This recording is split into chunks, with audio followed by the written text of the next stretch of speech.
When my younger brother was diagnosed with autism, everything changed. The world, which I thought I understood, revealed nuances I never imagined. But instead of viewing the diagnosis as a problem, I began a journey to discover how different cultures celebrate neurodiversity, turning challenges into art, innovation, and unity. What I didn't know was that this journey would not only change the world's view on autism, but also profoundly transform who I was. The news of Liam's diagnosis didn't come as a complete surprise. He had always been different, but never in a negative way to me.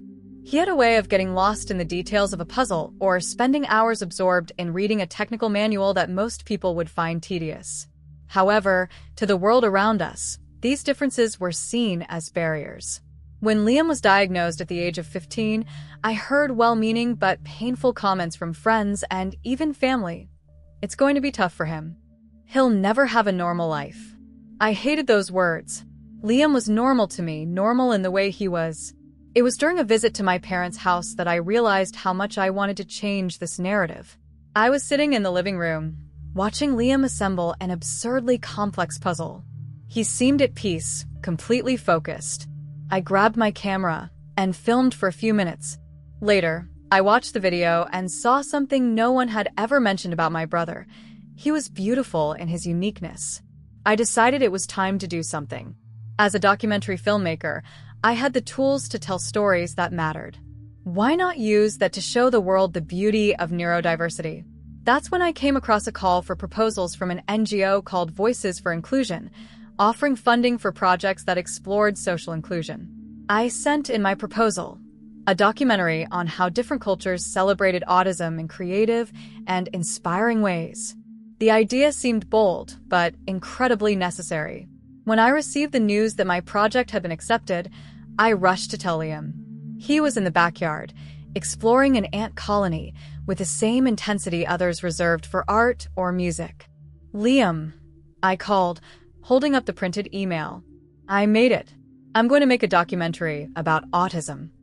He looked at me with curiosity. "Why?" "Because the world needs to see what I see in you." He thought for a moment before responding simply, "Make something beautiful." Those words stayed with me as I began planning the journey. My first destination would be Japan, followed by Brazil, Finland, and India. The idea was to explore different forms of celebration, from festivals and community projects to technological innovations. But as I packed my bags, an unsettling doubt arose. Could I truly capture the essence of these stories? Would I be able to do them justice? I arrived in Japan on a clear spring morning. The streets of Kyoto were immaculate, and the cherry blossoms in full bloom created a scene that was almost surreal. The city felt like a place where every detail was carefully designed to convey calm, a welcome contrast to the whirlwind of emotions I was carrying. My first stop was the Neurodiversity Festival, an annual event celebrating the creativity of autistic people. The festival took place in a large park, with tents displaying artwork, live performances, and workshops. As soon as I entered, I was drawn to an exhibition of paintings. It was there that I met Aiko Tanaka, a young artist who quickly became one of the central figures of my documentary. Her works were intense, with strokes that seemed to capture raw emotion. "Can you tell me about your art?" I asked, adjusting my camera. Aiko hesitated, looking at the blank canvas in front of her. "It's hard to talk about how I feel," she said, almost in a whisper. "But when I paint, it's like everything inside me finally makes sense." As she worked, I saw how the paintings seemed to be an extension of herself. Vibrant colors and abstract shapes came to life in a way words couldn't capture. That evening, the highlight of the festival was a sensory theater performance. The stage was lit with soft lights, and the sounds were adjusted to create an inclusive experience. The performance was a mix of dance and visual storytelling, depicting an inner journey. I found myself crying, moved by the depth of what I was witnessing. After the performance, I sat in a quiet corner of the park and thought about Liam. Would he feel comfortable in a place like this? Would he feel celebrated? The next day, I returned to film more and delved deeper into Aiko's story. During our conversation, she shared something that stayed with me. For a long time, I thought I was invisible. But now, through my art, I feel like people finally see me. Leaving Japan, I carried with me not only incredible footage, but also a new perspective. The festival wasn't just about celebration. It was an example of how to create spaces where neurodivergent people can shine. From the organized calm of Kyoto, I moved on to the vibrant chaos of São Paulo, Brazil. Arriving in the city was like being immersed in an explosion of life. Honking horns, laughter, street vendors, and music pulsing from every corner. Despite being physically exhausted, my excitement kept me alert. I knew I was about to discover something special. My first stop was Vila Madalena, a neighborhood known for its streets filled with graffiti and massive murals. There, young autistic individuals were leading a community project called Paredes que Falam, Walls That Speak, transforming abandoned urban spaces into vibrant works of art. I soon met João, a 19-year-old muralist whose talent was as impressive as his story. He took me to an unfinished mural and began explaining how each shape and color had meaning. "When I paint, I feel like I can show the world how I see things," he said, adjusting a line. "I see patterns in everything, in the leaves of trees, in the tiles on the sidewalk. Painting is like translating these patterns for people." I spent days with João, capturing every brushstroke and the impact he had on the community around him. Children from the neighborhood would stop to watch, fascinated, and he always made a point to explain the creative process. It was as if João was more than just an artist. He was a teacher, a community leader. One particularly moving moment occurred when I spoke with João's parents. They clearly remembered the day they received their son's diagnosis. "They told us he would never be able to live an independent life," his mother said, her eyes shining with pride. "Now look at him. He doesn't just live. He inspires." As I filmed the completed mural, something caught my attention. At the center of the vibrant geometric shapes was a stylized heart. I asked João about it, and he responded with a shy smile. "This mural is for people like me, so they never forget that they belong here too." On my last night in São Paulo, I sat in front of the mural, lit by the yellowish light from the street lamps. The sound of conversations and laughter filled the air, but my mind was focused on one thing. João was a perfect example of how autism could be a transformative force. After the vibrant energy of Brazil, the tranquility of Finland was a welcome contrast.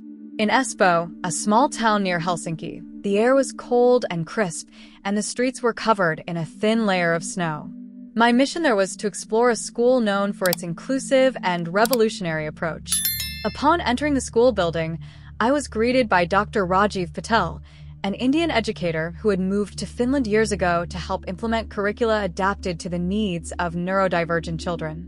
"Here, we believe every child is unique," he said as we walked down hallways decorated with artistic and scientific projects. "Our job is to figure out what makes them special and help them thrive." In the first classroom I visited, I was struck by the environment. Instead of rows of desks, there were flexible workstations. One corner had cushions for reading, another had tables for collaborative projects, and a sensory stimulation area with soft lights and varied textures.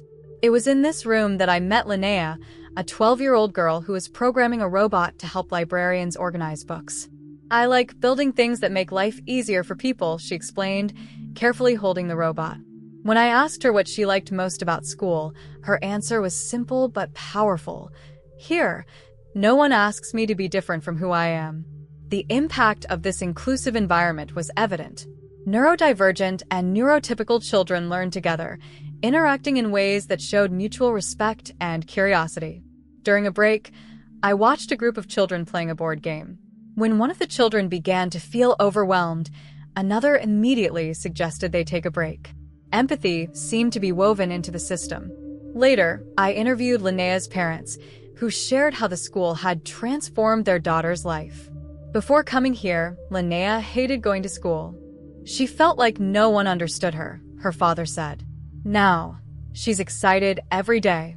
She's found a place where she's accepted and valued.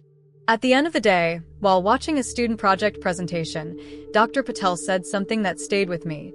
True inclusion isn't just about creating spaces where everyone is welcome. It's ensuring that each person has the support they need to thrive. I left the school with a renewed sense of hope. What I saw in Finland wasn't just inclusion, it was a practical celebration of neurodiversity.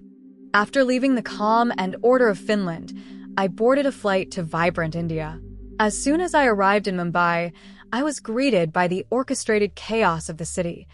Tuk-tuks zigzagging through traffic, vendors announcing their goods, and the tempting aroma of spices in the air. My journey, however, would take me to Pune, where the Inclusive Minds Fair was happening, a festival of innovation led by neurodivergent individuals. Pune was different from Mumbai, still bustling, but with a quieter, more organized vibe. The festival took place in a large space filled with booths displaying inventions designed to solve practical challenges and improve the lives of people with neurodiversity. Their creativity and technology met in fascinating ways. Among the inventors, one person immediately stood out, Anaya, a 24-year-old engineer with a warm smile and eyes full of determination. She greeted me at her booth where she was showcasing her app called Social Sync. "This is my baby," she said, pointing to the screen. The app was a tool that used artificial intelligence to help neurodivergent people navigate social interactions. "Often, what comes naturally to others feels like a puzzle to us," she explained. Social Sync provides real-time suggestions like conversation topics or reminders to maintain eye contact. I asked Anaya what inspired her to create the app, and her answer was heartfelt. "Growing up, I always felt out of place in social situations. I avoided parties, meetings, basically any place where I had to interact with a lot of people. I wanted to create something that would make those situations less intimidating for others like me." As she spoke, I saw in her a strength that transcended what the world might label as a limitation. Anaya wasn't just overcoming challenges, she was creating tools to help others do the same. I spent the rest of the day exploring other booths. There was a device that helped regulate sensory stimuli, a robot that taught social skills through interactive games, and an educational software designed to adapt learning to individual needs. Each innovation seemed full of purpose and passion. That afternoon, the highlight of the festival was a lecture by an autistic inventor who had developed a sustainable farming system. He took the stage and, with a calm voice, said, "We are often seen as problems to be solved. But here, we are the solutions the world didn't know it needed." The words echoed as I filmed the audience's reaction, expressions of admiration and reflection. That night, as I reviewed the footage in my hotel, I realized the festival wasn't just an event about innovation. It was a testament to how neurodiversity can be a catalyst to transform the world. Returning to the United States after weeks of filming felt like emerging from an intense and vivid dream. My small apartment, with its white walls and paper-covered tables, seemed both comforting and oppressive. It was time to transform all the stories I had captured into a cohesive documentary. As I began organizing the footage, an avalanche of emotions hit me. Every clip I watched brought waves of inspiration, but also insecurity. Was I truly capturing the essence of these stories? Was I doing justice to the people who had trusted me to tell their experiences? It was at this moment that I received an email from a major media organization. They wanted to buy the rights to the documentary, but there was a condition. The focus would have to shift from the celebrations to the challenges faced by autistic people and their families. The justification was that this approach would have greater emotional and commercial appeal. I read the email several times, feeling a mix of indignation and doubt. The financial offer was generous, something that could bring the documentary to a larger audience. But at the cost of distorting the core message, I called Liam over to talk. He was on the floor, putting together a complex puzzle, as he always did when he wanted to concentrate. "Liam," I began, holding up the printed email. "What do you think about this? They want to change the focus of the documentary." He looked at me for a moment, as if pondering something deeply. Then he said, "You want to show who we really are, right? Then show it." The simplicity of his words brought me clarity. I decided to reject the offer, even though I knew it meant facing more financial and operational difficulties. Criticism began to appear on forums and social media as soon as I announced the title and concept of the documentary. Some people accuse the project of romanticizing autism and ignoring the real challenges many families face. Although I knew this was inevitable, the words still hit me like a blow. To respond to the criticism, I decided to add a segment to the documentary that directly addressed the challenges, but without losing focus on the celebration. I spent weeks re-editing the footage, revisiting interviews, and creating a narrative that showed the complexity of autism, the highs and lows, the victories and struggles. Liam watched a preliminary version of the documentary with me. When the final credits appeared on the screen, he turned to me and said, "This is beautiful. People need to see this." Those words were everything I needed to move forward. After months of hard work, the documentary was finally ready. Titled Celebrating the Spectrum, it was not just a project to me. It was the culmination of an emotional and transformative journey. When I was invited to present it at an international conference in Finland, I felt a mix of excitement and nervousness. This would be my first big opportunity to showcase the work to the public, but also the first time I would face criticism head-on. The auditorium was grand, with endless rows of seats filled with educators, activists, families, and professionals in the field. The silence was almost deafening as I walked to the stage. The bright lights blinded me for a moment, but I took a deep breath and began. My name is Emily Carter, and this documentary was born from something deeply personal, I said, my voice slightly trembling. My brother Liam was diagnosed with autism when he was 15. Since then, I've realized that the world has a tendency to label people like him, to reduce their lives to diagnoses and limitations. But what I've seen during my journey is that autism is not a barrier. It's a strength, a source of innovation and beauty. The room remained silent as the lights dimmed and the documentary began. Each story appeared on the screen like a fragment of a larger mosaic. João painting vibrant murals on the streets of São Paulo, Aiko capturing emotions in her paintings in Kyoto, Anaya presenting her app at the festival in India.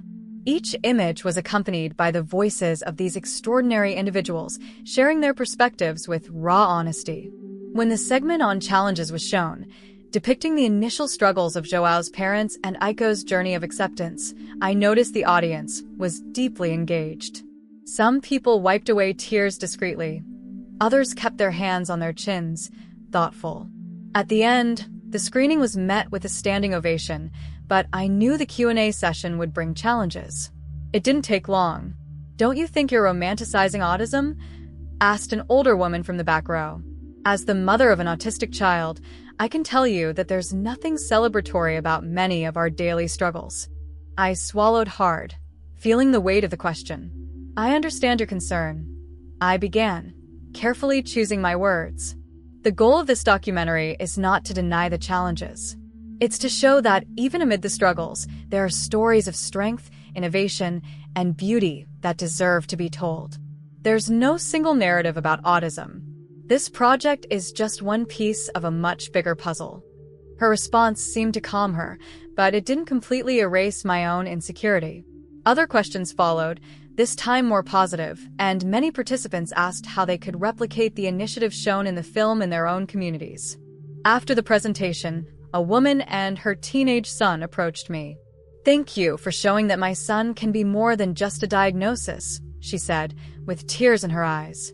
That moment confirmed for me that, despite the criticisms, the documentary was achieving its goal. The following months were an emotional roller coaster. Celebrating the Spectrum began to gain momentum, being shown at film festivals around the world. I received emails and messages from educators, activists, and families who had watched the documentary. Each story I heard reinforced the impact of the project.